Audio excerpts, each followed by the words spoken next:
Why are protests breaking out on a tiny island 3,000 miles away from the war in Iran? A single mother in Comoros or a bus driver in Maputo might seem a world away from the missiles over the Strait of Hormuz. Yet, writing on 10 June 2026, Vox follows the shockwaves that travel when the geography of war refuses to stay contained by borders. The focus shifts from Pentagon maps to the price of gas or grain in nations with no stake in the fight. It asks whether a war of choice in one region is worth the quiet, secondary explosions of hunger and unrest it triggers across the globe. Written by Joshua Keating in Vox, narrated for Arva. Comoros, an island nation of less than 1 million people, more than 3,000 miles away from Iran, might not seem to have much at stake, politically, from the current conflict in the Middle East. Donald Trump has never publicly mentioned it. It is neither an ally nor a target of the Iranian regime. But as long as the Strait of Hormuz remains closed, no country is totally insulated from the fallout of the war launched by the United States and Israel, and that includes Comoros. How the Iran war could drive conflicts in countries thousands of miles away. Fuel and food prices are rising. Mass protests could follow. Last month, the country's government attempted to raise gasoline prices by 35%, blaming the price shock caused by the Iran war. The public response included protests, roadblocks in the capital, and clashes with security forces, during which one person was killed. The government suspended the fuel price increase in response. Key takeaways. Protests have already broken out in several African countries in recent weeks, sparked by increases in the price of fuel caused by the war in Iran and the closure of the Strait of Hormuz. Experts and humanitarian organizations are expecting that the price of food will also rise substantially in the coming months. In the past, global food and fuel price spikes have been associated with moments of mass protest, including the 2011 Arab Spring. If the Iran crisis continues, the result could be instability and political upheaval in countries that have little or nothing to do with the war. It's not the only place where Hormuz shockwaves have caused social unrest. 4 people were killed in Kenya in May, in protests sparked by rising fuel prices. Bus drivers in Maputo, the capital of Mozambique, have gone on strike over a 46% increase in diesel prices, grinding the city to a halt. Notably, none of these were primarily protests against the war itself, or against Iran's blockage of the strait. The citizens of these countries were protesting against their own governments. This is not only an example of just how far-reaching the unintended consequences can be when the U.S. government launches a war, there's also the possibility that by attacking Iran, the U.S. could be creating new security crises that it will face in the years ahead. The coming food shock. Worse may be yet to come. For one thing, even as many countries are struggling with the impact of high energy costs, oil prices haven't yet surged to the levels many experts were anticipating if the strait remained closed. If the strait continues to stay closed, that may change as countries deplete their reserves. For another, if the strait crisis has the impact on food supplies that many are anticipating, the effect on political instability could be even more pronounced. Nearly a third of the trade in global fertilizer normally passes through the Strait of Hormuz. In addition to the strait's closure raising the price of fertilizer itself, rising fuel prices affect food prices in a number of other secondary ways, including transportation and irrigation costs. Energy is kind of the master cost in the economy that determines virtually every downstream cost, said Cullen Hendricks, senior fellow at the Peterson Institute for International Economics. The full impact may not be felt for months and may already be baked into the economy of the near future, given that the spike in prices happened during planting season for farmers in the Northern Hemisphere. I'm very concerned for later this year and the first quarter of 2027, because at that point, we will know what the fall harvest looked like in the Northern Hemisphere, Hendricks added. That could spell a really significant crisis coming in 2027. You'd be hard-pressed to find instances where discontent and protest doesn't take place. Caitlin Welsh, director of the Global Food and Water Security Program at the Center for Security and International Studies.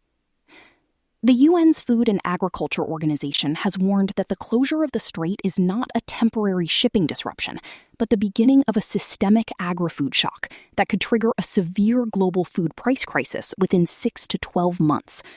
The World Food Program anticipates that if oil prices stay around $100 per barrel through the end of the month, an additional 45 million people could fall into acute food insecurity. In the United States and other developed countries, that could mean higher food prices for families already struggling to make ends meet, and trouble at the ballot box for incumbent politicians. In other parts of the world, the impact could be much more dramatic, and potentially much more deadly. Whenever there's a commodity price shock, unrest will follow, said Caitlin Welsh, director of the Global Food and Water Security Program at the Center for Security and International Studies. You'd be hard-pressed to find instances where discontent and protest doesn't take place. Why food prices drive political instability?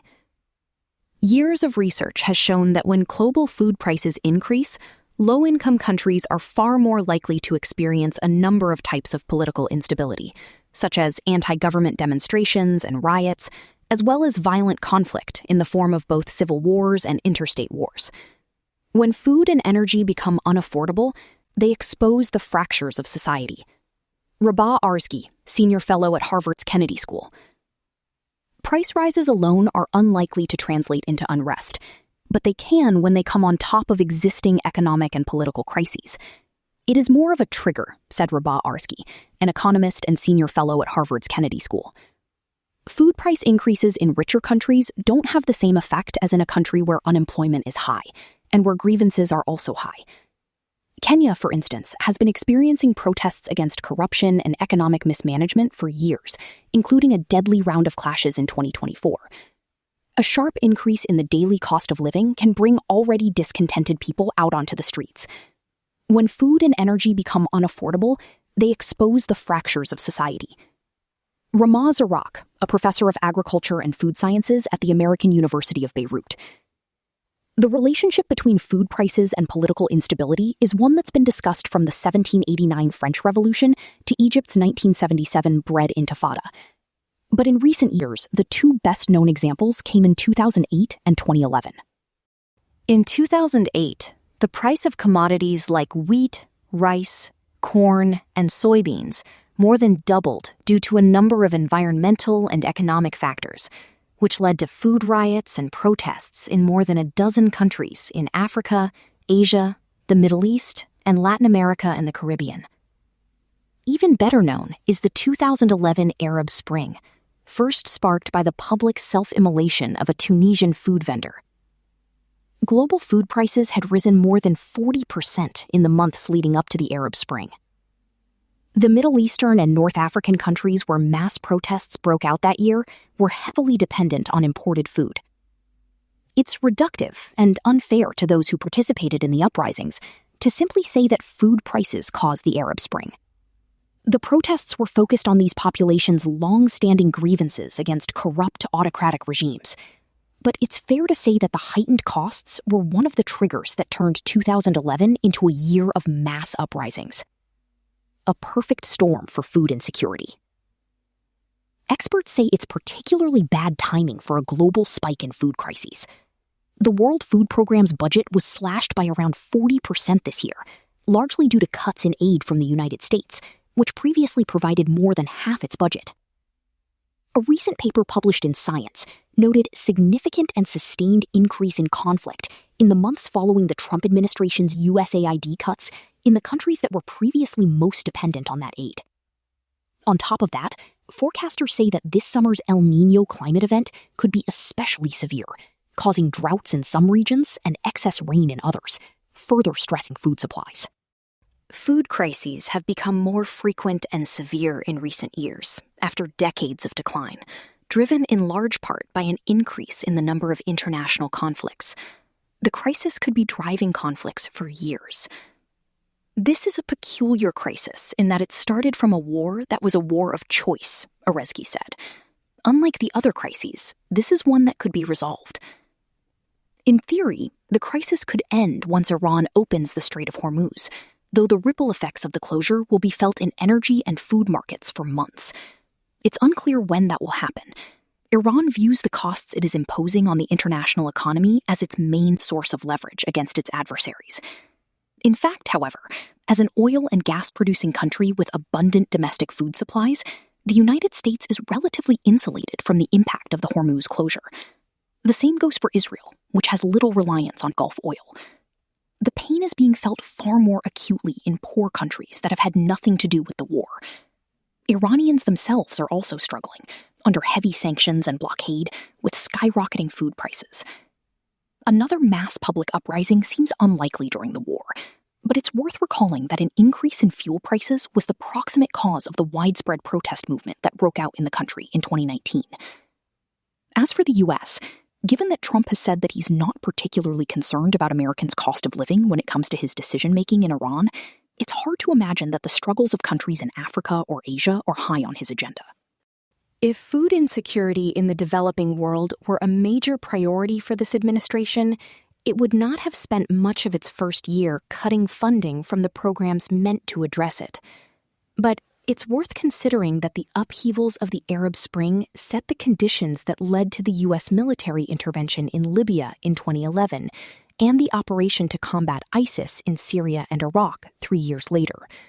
The United States is currently conducting a growing but little discussed air campaign to combat the group Al-Shabaab in Somalia, where a years-long hunger crisis has been not only a humanitarian disaster, but has also been a significant driver of conflict. Millions also face food insecurity in conflict-racked northern Nigeria, where the U.S. has been stepping up operations targeting Islamist militants accused of violence against Christians. In other words, unstable regions around the world tend to attract American military involvement. So Americans could end up paying for the economic impact of this war in ways far beyond the shock at the gas pump or the grocery checkout aisle.